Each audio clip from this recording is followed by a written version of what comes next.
So I just turned 40 a couple days ago, and I've been reflecting on it a lot and also thinking back over the last 6 to 8 months or so since I started coming back to the court and trying to train again, trying to play matches, trying to be competitive after a long break away from being a competitive tennis player.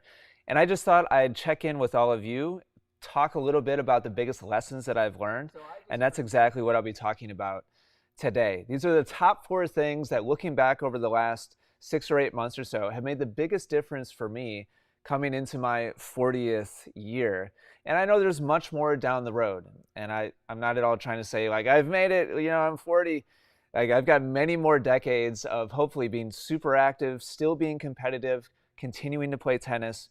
But here's the things that have helped me out the most up until this point. So, just a little bit of context. This was me in August working with Coach Eric, a local high performance tennis coach. He works with at least one professional player currently. So he knows how to push a high level, tennis player to the brink and train them and improve their capacity, improve their performance.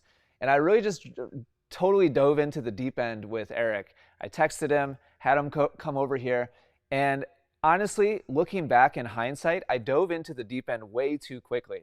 I should have ramped up a little bit more slowly. I should have taken my time a little bit more. I should have taken my fitness a little bit more seriously ahead of time. My initial outlook was, oh, well, I'll just get like the best high performance trainer in the area, have him come out, kick my butt, and that's how I'm going to get in shape the fastest. But in all honesty, looking back, I probably should have taken more time to train myself and push myself a little bit first.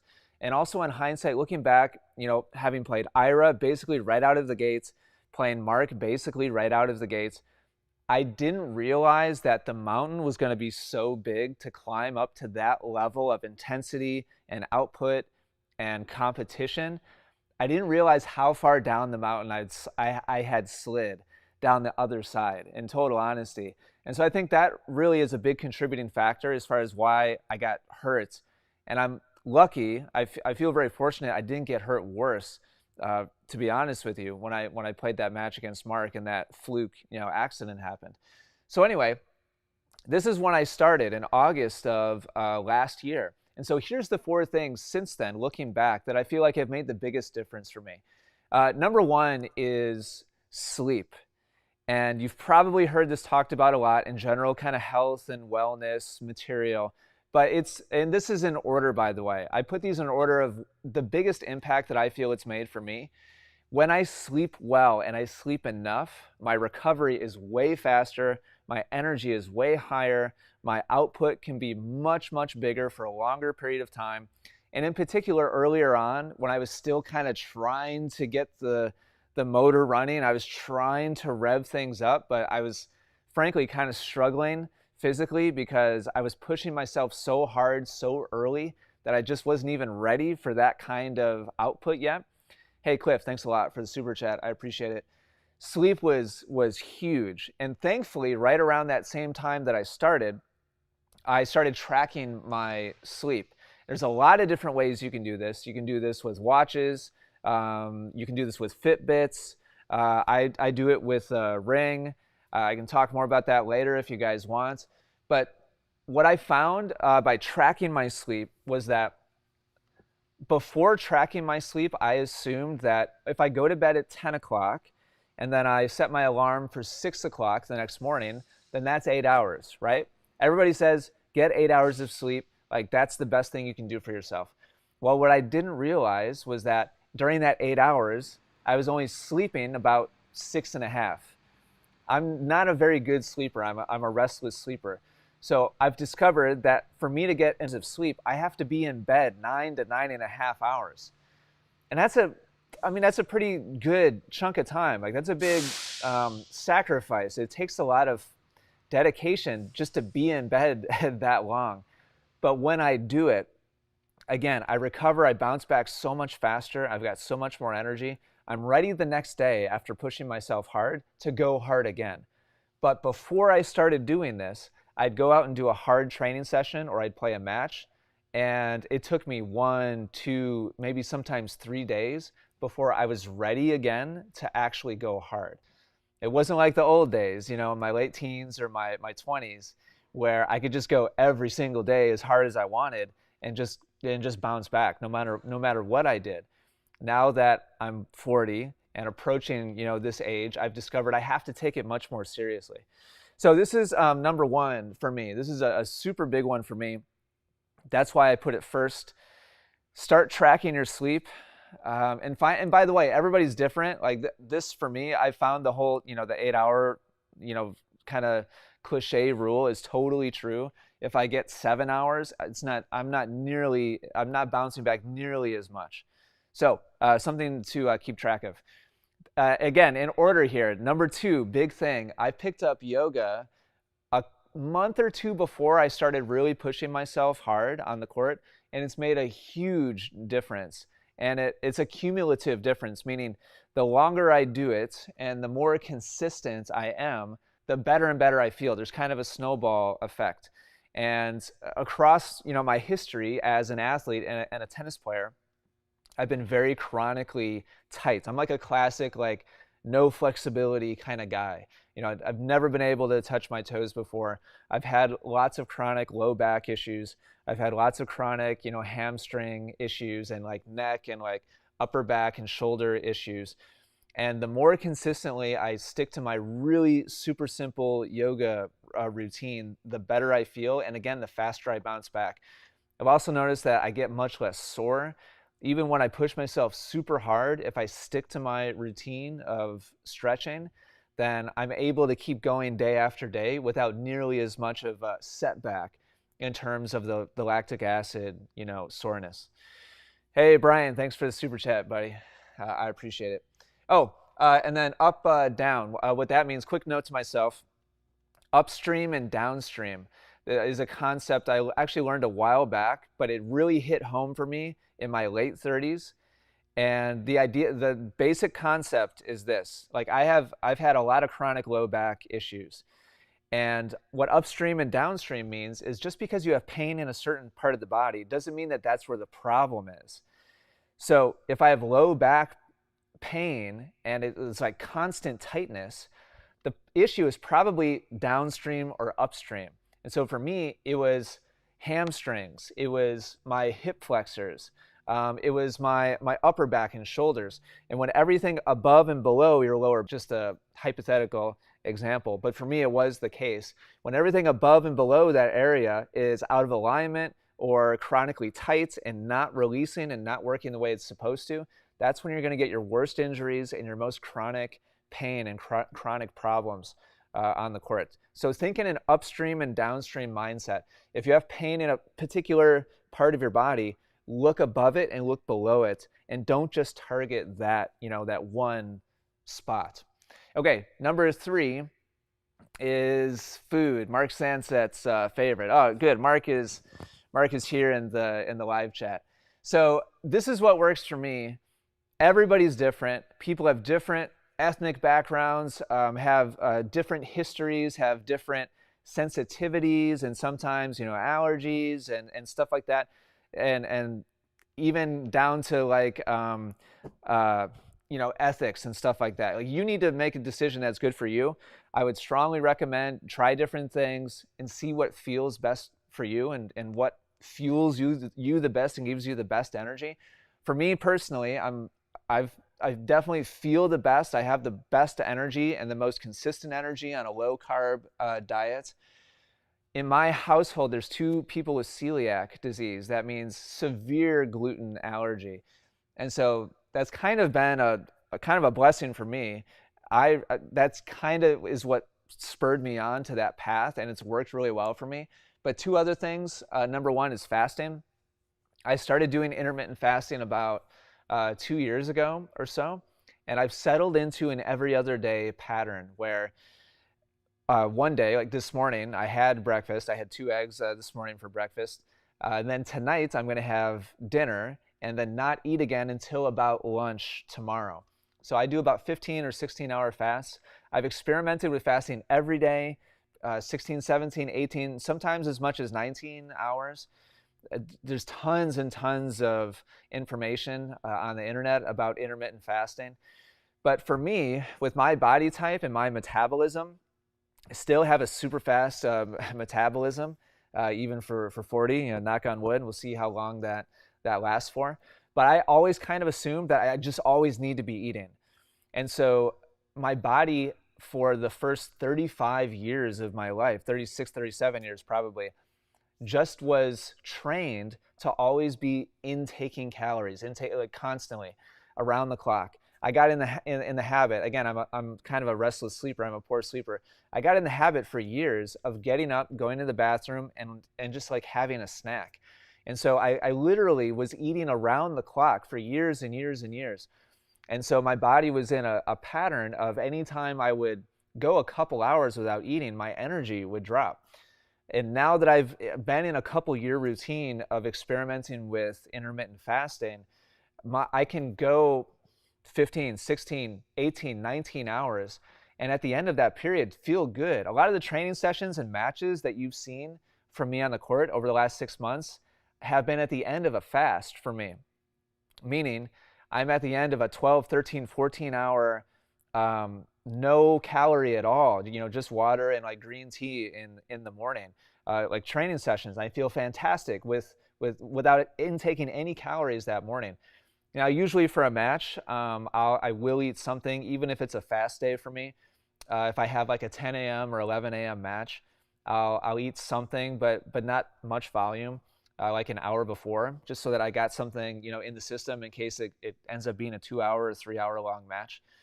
But if I know it's an hour-long hitting session, a lot of times I'll go into those still fasted and then eat afterwards. So anyway, by doing this and getting myself off that constant cycle of eating, my energy has totally leveled out. I don't have like big crashes in the afternoon anymore. I don't have those big, slumps of like energy where I don't feel the need to intake sugar. This kind of goes back to the low carb thing or caffeine. I still like green tea. Hardly ever drink coffee. It's too much of a hit for my system. I get super jittery. But between the fasting and the low carb, and kind of last thing here is just real food, meaning my family and I try hard just to eat like single ingredient foods, not processed stuff, not convenience, foods, like actual just whole ingredients, like single ingredient stuff, and then make meals out of those things instead of convenience type foods. So this is what's worked best for me.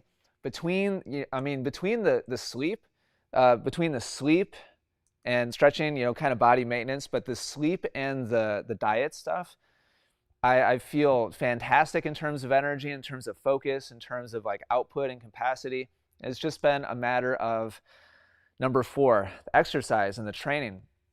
And to go back what I said earlier, I wish that I ramped up with this more first. It's just kind of my personality. Like when I set my mind to something, I just like, let's go. Like I'm going to go all in. I'm just going to jump in the deep end. If it means I fail a bunch, that's fine. I just want to get myself up to speed as fast as humanly possible. And I didn't realize how big of a mountain I had to climb. And I'm, at this point, if this is, the mountain, I'm maybe like, I don't know, like right here. And when you saw me starting this journey last August, I was, down here. So like I've made some progress. I'm not at all trying to say like I've arrived and I'm in like peak physical shape. There's still much more of the mountain that I could climb. But I wish I had waited until maybe I was like in this area before I started really pushing myself hard, asking Coach Eric to just kill me, in training sessions, asking, Mark. Anytime you challenge somebody like Mark or Ira to match, they're going to go all out. Like that's just what they do. That's the type of competitors they are. So I wish I would have waited a little bit longer before I put myself in that kind of environment in hindsight. I don't blame myself, or I don't regret it necessarily, but I wish I would have given myself a little bit more time to kind of build up and ramp up. Now that I'm up here and I'm just kind of maintaining right now, and I'm kind of looking down the road a little bit to what's next, I'd really like to play some tournaments, which means I'd really like my fitness, to be up here someplace so I can play multiple matches in a short period of time. And so that's just going to be more volume, more consistency. Consistency has been huge for me. High intensity interval training is kind of the style of fitness that I focus on. I do that on a stationary bike. So that means like low resistance for a minute or two, and then high resistance for a minute or two. Then low resistance for a minute or two, high resistance for a minute or two. Just to get my legs, my body used to ramping up high intensity and then dropping down and calming, and then high intensity and then down again. And other things I've been using is a lot of like hopping, line jumps. I've been using a slam ball quite a bit for slam ball throws, and then also rotational stuff like that is what I've been focusing on. And then classic like pull-ups, push-ups, kind of sprinkled in there, but not a big focus on those. So that's what I've been focusing on in terms of exercise. So again, these are the top 4. It starts with sleep for me, super huge. That's the biggest. Stretching and taking care of especially my particular problem areas has been huge in terms of mobility. Diet and food has been huge, maintaining my energy and just feeling good day to day. And then exercise. This is my best diagram I've ever drawn. Climbing, just slowly climbing the mountain and making my way up towards being in better and better shape. So I'd love to hear from you, in the comments down below.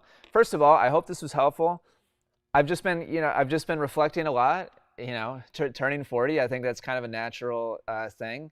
Just to kind of take inventory of my life and where I've been and, what I've done and what I've done with my life up until this point, and my goals and my aspirations for the future.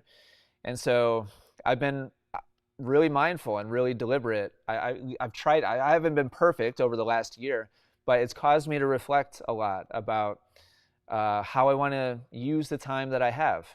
And I think these 4 things have really helped for me optimize what I've been doing here for you guys and for myself.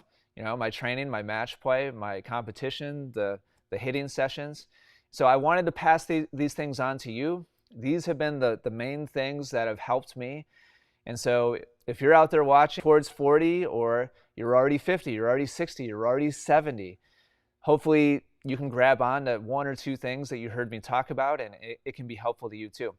And so I'd love to hear from those of you who are more experienced and more seasoned than I am. Let me know in the comments down below. What has been the most help? Like, what's the, looking back for you, wherever you are now, what's the single biggest thing that has helped you have better energy, better recovery, just day to day, feel more like going out there and really pushing yourself? Because that's the thing, you're not going to feel like it every day. And so the more of these kind of routines you can put in place, the more automatic and the more kind of second nature these things become, the more likely we're actually going to have the momentum and the energy to carry over into the courts. So hopefully that's helpful, everybody. Thanks for watching. We got a live audience here. I'll answer a couple questions, but I'll probably sign off relatively quickly here. Mark Sanset says, intermittent fast, 1.5 hours of time in between each Taco Bell.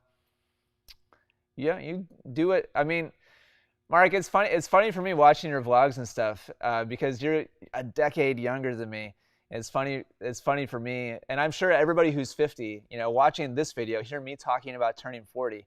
I'm sure everybody's kind of chuckling at me, who's in their 50s or 60s.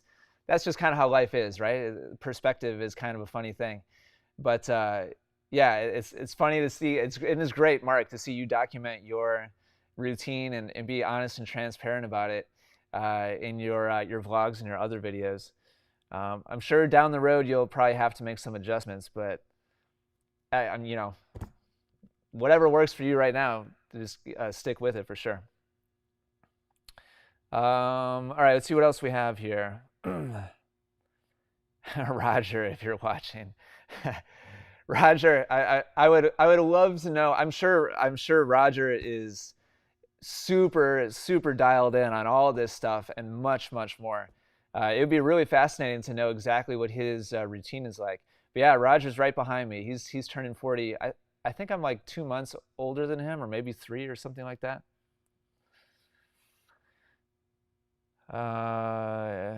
Ian would have taken out Chilich in straight sets. Yeah, I don't think so. In my dreams, maybe. Uh, all what you mentioned, diet and rest is huge. Yeah, definitely, Cliff.